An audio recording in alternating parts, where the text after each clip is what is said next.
Hola, bienvenidos. Continuamos con el análisis del tomo 9 de la colección Historia Integral Argentina del Centro Editor de América Latina, denominado Etapa Final de una Experiencia. Hoy nos sumergimos en el artículo La Educación Argentina 1930-1962, cuyo autor es Jorge Adolfo Jaroslavsky, y creo que es fundamental detenernos un momento en su figura, ¿no? Es indispensable. La biografía del autor es, en sí misma, una clave para leer el texto. Jorge Adolfo Jaroslavsky, a quien sus compañeros conocían como El Flaco, no era un académico distante. Para nada. Fue un protagonista de su tiempo. Exacto. Militante de la Juventud Peronista y luego de Montoneros. Su vida fue, brutalmente interrumpida por la última dictadura cívico-militar. Fue secuestrado el 22 de octubre de 1976. Y visto por última vez en el centro clandestino de detención Automotores Orletti. Hoy permanece desaparecido. Es una voz deliberadamente silenciada. Y creo, por las mismas lógicas de poder que él se dedicó a analizar. Su destino nos impone una responsabilidad adicional al leerlo. Sus palabras resuenan no solo como un análisis histórico, sino casi como una advertencia. Empecemos entonces por desglosar su planteo central. Jaroslavsky sostiene que todo este periodo, estas 3 décadas, están atravesadas por una tensión fundamental. Una lucha de fondo, precisamente. Él lo define como el conflicto entre el laicismo y las concepciones científicas, por un lado. Y por el otro, la educación religiosa y lo que él llama las concepciones irracionalistas. Exactamente. Para Jaroslavsky, el golpe de 1930 no es un simple cambio de gobierno. Es la consolidación de lo que él denomina una santa alianza. ¿Entre quiénes? Entre los sectores conservadores, la oligarquía terrateniente y la cúpula de la Iglesia Católica. El propósito era muy claro: usar el aparato educativo como una herramienta de control social. Para preservar el orden establecido. Y para eso debían atacar el corazón del sistema, la escuela pública, laica y gratuita, el pilar de la Ley 1420. Vayamos entonces a ese punto de partida, el 6 de septiembre de 1930. Jaroslavsky describe a los ideólogos del golpe como portadores de un nacionalismo de formas muy agresivas. Y utiliza 2 conceptos que son centrales: neotomismo e irracionalismo europeo. Son conceptos potentes, pero ¿qué significaban en la práctica para la educación de aquel momento? Bueno, es fundamental definirlos.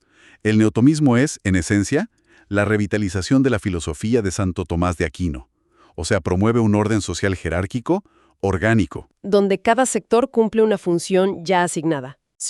El sentimiento, La tradición, por sobre la razón. la combinación de ambas corrientes debió ser explosiva. ¿Lo fue? Creó una ideología que justificaba la censura y el autoritarismo para proteger a la juventud de ideas consideradas disolventes. Como el liberalismo o el socialismo. Claro, se buscaba formar un ciudadano obediente antes que un ciudadano crítico. Y esto se ve en las primeras medidas que toma el gobierno de Uriburu. De inmediato. De inmediato. La intervención a las universidades es paradigmática. Se la justifica con la excusa de corregir la anarquía universitaria. Una frase que, trágicamente, se va a repetir en cada golpe de Estado posterior. Un estribillo. Se exonera a profesores, se persigue a los centros de estudiantes y al mismo tiempo se favorece a los colegios privados confesionales. La educación se transforma desde el primer día en un campo de batalla ideológico. Y esta tendencia no se frena con Uriburu, sino que se profundiza durante la presidencia de Agustín P. Justo, en plena década infame. Se acentúa y se sistematiza. El texto documenta muy bien la persecución a docentes. El caso de Aníbal Ponce, por ejemplo, es emblemático. Un intelectual brillante. Exonerado de sus cátedras en el Instituto del Profesorado. Y lo interesante es que el propio gobierno, en un informe parlamentario, reconoce que la causa era netamente política. Se castigaba el pensamiento. Se castigaba el pensamiento disidente. Y frente a este avance tan metódico del conservadurismo, uno podría pensar en una sociedad pasiva. Pero el autor rescata un episodio que demuestra que había focos de resistencia. Así es. Y es uno de los aportes más fascinantes del artículo. Se trata de la conspiración radical de 1932, liderada por el mayor Regino P. Lascano. Un levantamiento que fracasó. Fracasó, sí, pero entre los documentos que se incautaron, se encontró un manifiesto con un programa educativo sorprendentemente avanzado para la época. ¿Qué decía ese manifiesto? Era un llamado a la juventud a luchar contra, y cito, la miserable legión de fascistas del Jockey Club y el Círculo de Armas. Una retórica muy combativa. Claramente. ¿Y qué proponía en concreto? Proponía reformas que hoy nos parecerían revolucionarias.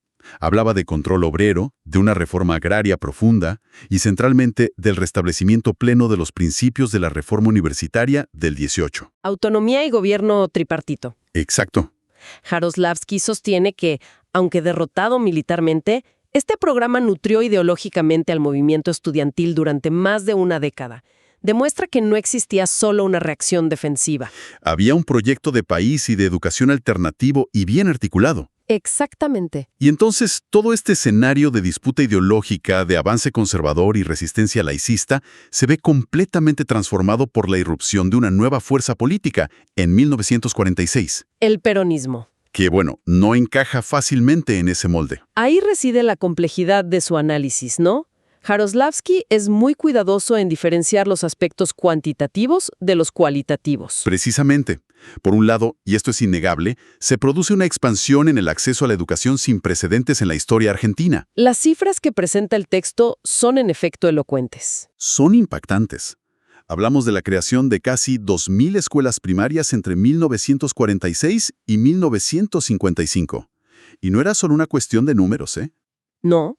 Se construyeron edificios escolares modernos con múltiples aulas, incluso en zonas rurales remotas. Como una política de Estado para combatir la deserción.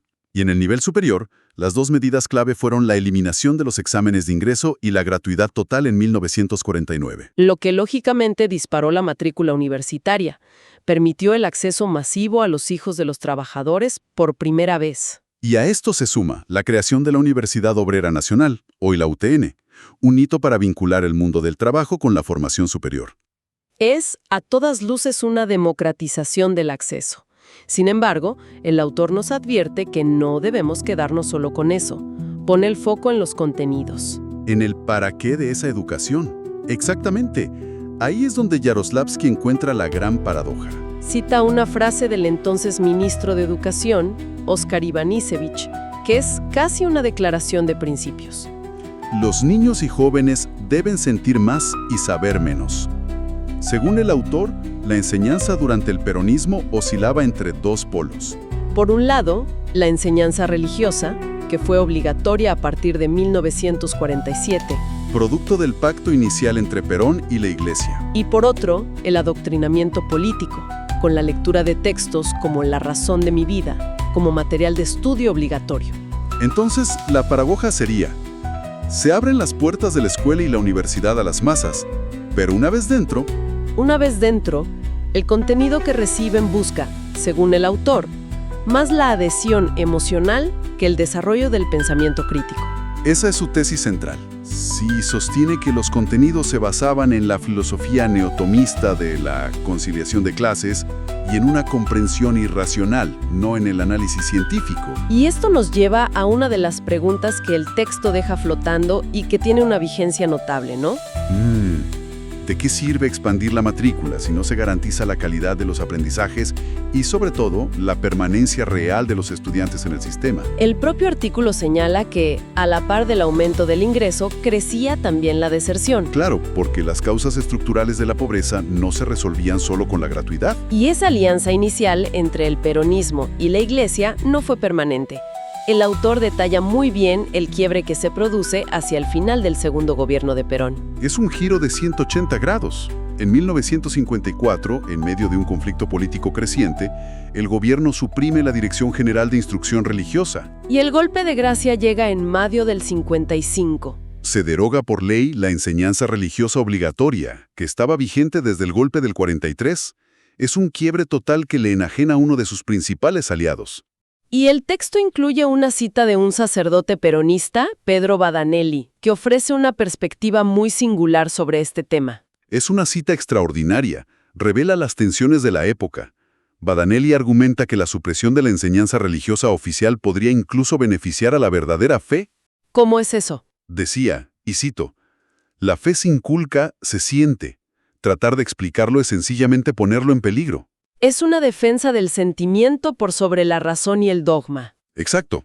Una idea que, paradójicamente, dialoga con la frase de Ivanišević sobre sentir más y saber menos, pero desde un lugar completamente distinto. Con la caída del peronismo en el 55, la autodenominada Revolución Libertadora parece retomar punto por punto la agenda conservadora de 1930. Es un retorno a las fuentes.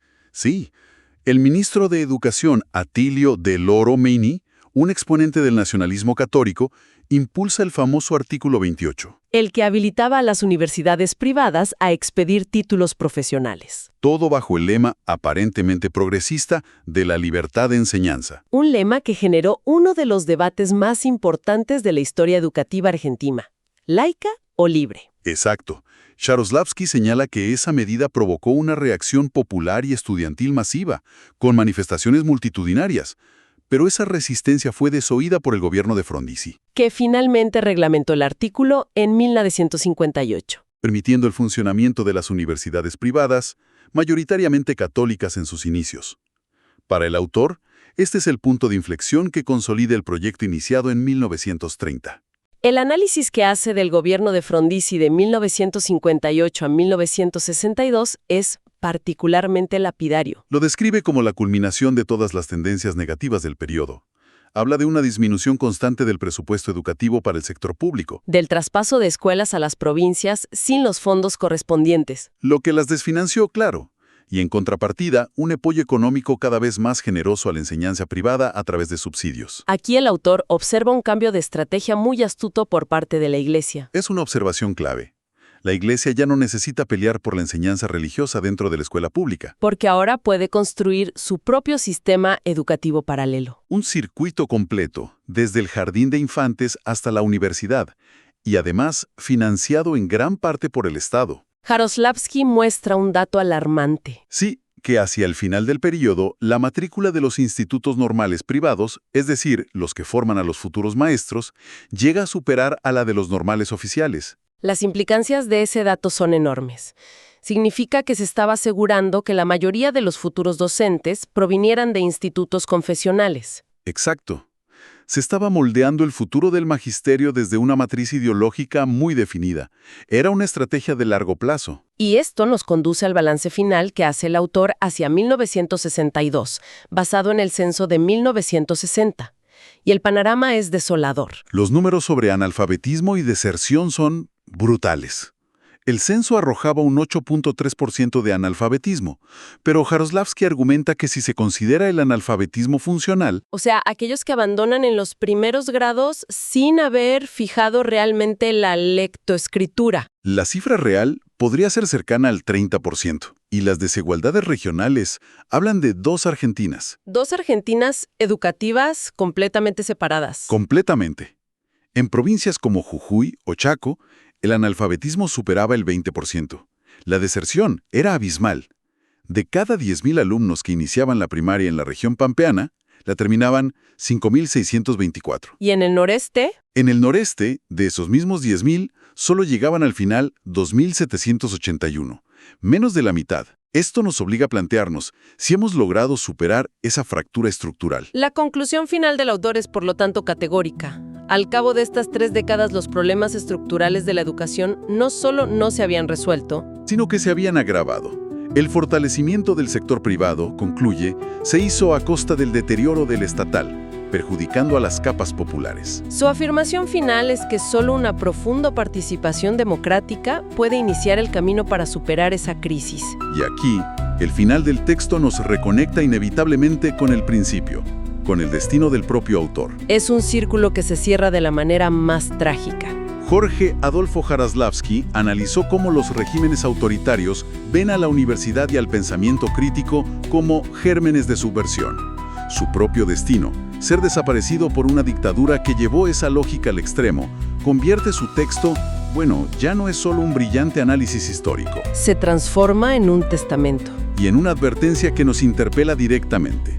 La voz que nos habla desde estas páginas fue acallada por la misma intolerancia que con tanta lucidez describió. Una reflexión final para quienes nos escuchan. El texto de Jaroslavsky nos muestra que la educación nunca es un territorio neutral. Es siempre un proyecto en disputa. Puede ser concebida como un mecanismo para reproducir desigualdades o como la herramienta más poderosa para construir una sociedad más justa. La dirección que tome esa herramienta depende, en última instancia, del compromiso de la sociedad en su conjunto. Para profundizar en nuestro archivo histórico y navegar entre documentos exclusivos, los invitamos a visitar Mágicas Ruinas, mágicasruinas.com.rr, un espacio vigente desde 2003.